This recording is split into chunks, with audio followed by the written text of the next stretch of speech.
Hi everybody, welcome back to my channel, or welcome to my channel if you're new. My name's Rebecca of Artistrebeccals, and this is the channel where we have fun with art. Today we're going to have a look at the 50 paintings I have created on photographic paper using the Chotune acrylic markers. Let's go.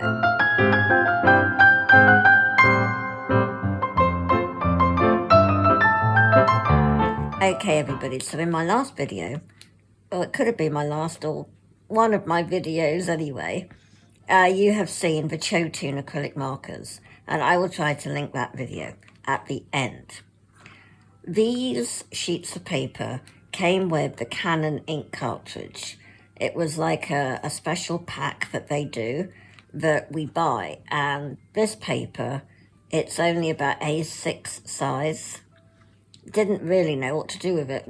Our printer's a big A4 standard desktop printer, and these they're too fiddly to deal with in big printers, and we don't have a portable printer that takes photo paper. So I was thinking, what do I do with them? I can't just collect them. What can I do? And then it came to me. I was scrolling Amazon. I came across these Chotune brush acrylic pens, and I started drawing on these papers, and I couldn't believe how brilliantly they go down. The surface is shiny on photo paper, and the pens just glided across, and the ink is opaque in the markers, and they're meant for decorating eggs at Easter or painting rocks or seashells. So they are meant really for a shiny surface. So this photo paper was perfect. So this was one of the last ones that I did. And you can see it's a little bit streaky because the ink was running out. And I can tell you, the green ran out first. You can still see that there is some in there, but only for small areas. It is drying out quite quickly, really. When you first open them, they are very, very juicy.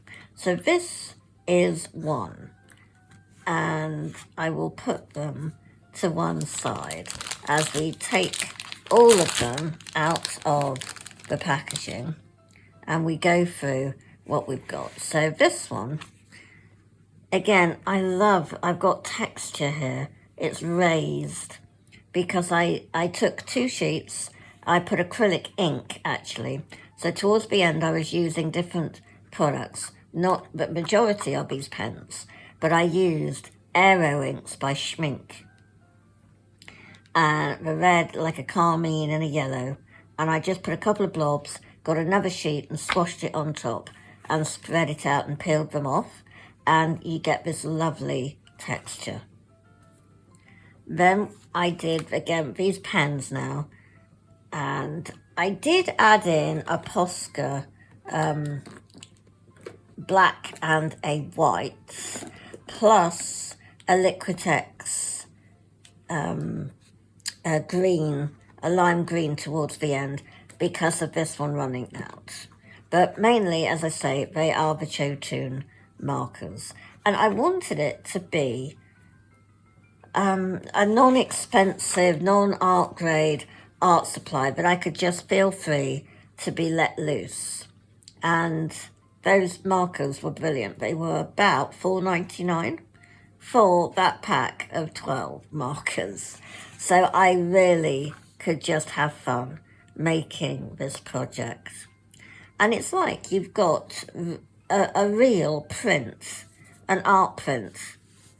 It is, it's really fun. I hope that you guys will have a go. I'm going to move these pens now and put what we've looked at over there. And we'll put these pens just grouped there. So then I have got the pear. We've got a cupcake. We have got my boat scene. Now I know this is going to be a bit shiny in places on camera, But I'm hoping that you're going to get the idea of... Now this is streaky. The green was completely running out here.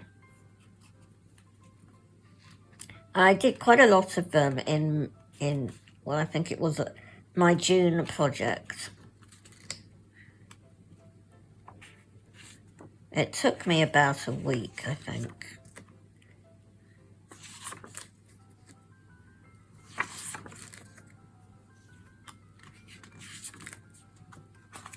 Two stuck together. Ah, yes, now this is that other one I said that I stuck on top. Again, it's lovely to feel that raised ridges. This, I thought came out nice. I put ink, the Schmink ink at the bottom here for added texture.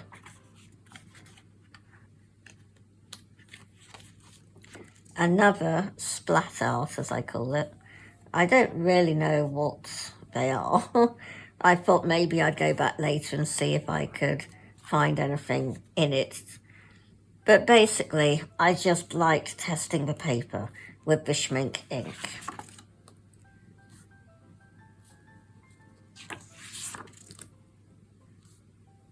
Some I haven't put a date on, but it was June.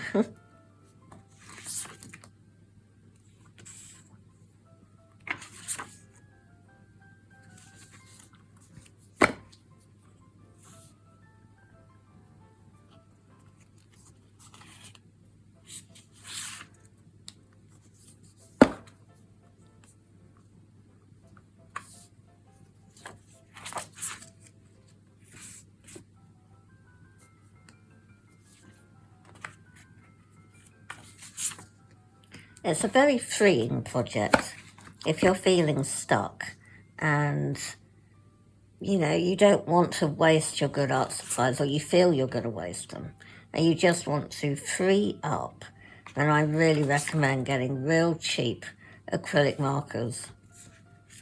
And if you've got this photo paper, or Yupo, I think they call it, the slippery paper, it works really well. Just this was the perfect size. And like I say, they feel like art prints when it's done, except it's original art I have created.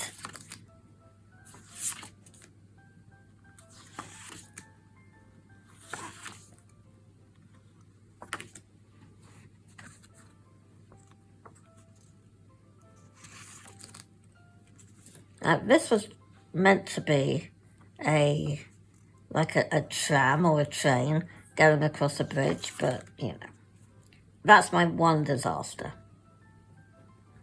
And some leaves, made up bird. I found it was very freeing. This is my wonky zebra. The design is in my Redbubble shop.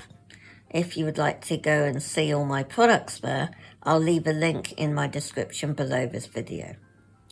But basically, the project helped me to free up and not use reference.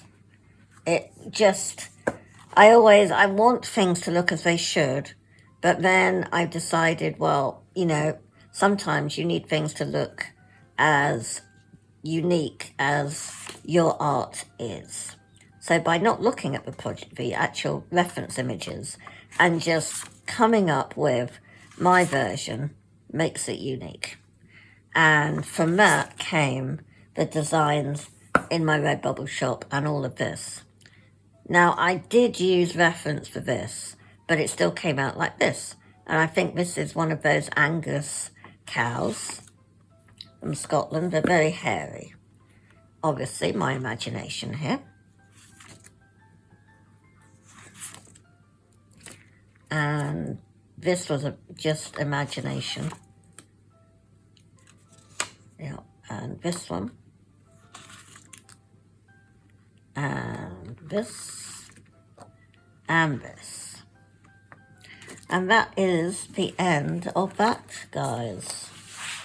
I hope that you have found inspiration from this little project, and I'm going to catch you really soon on the next video.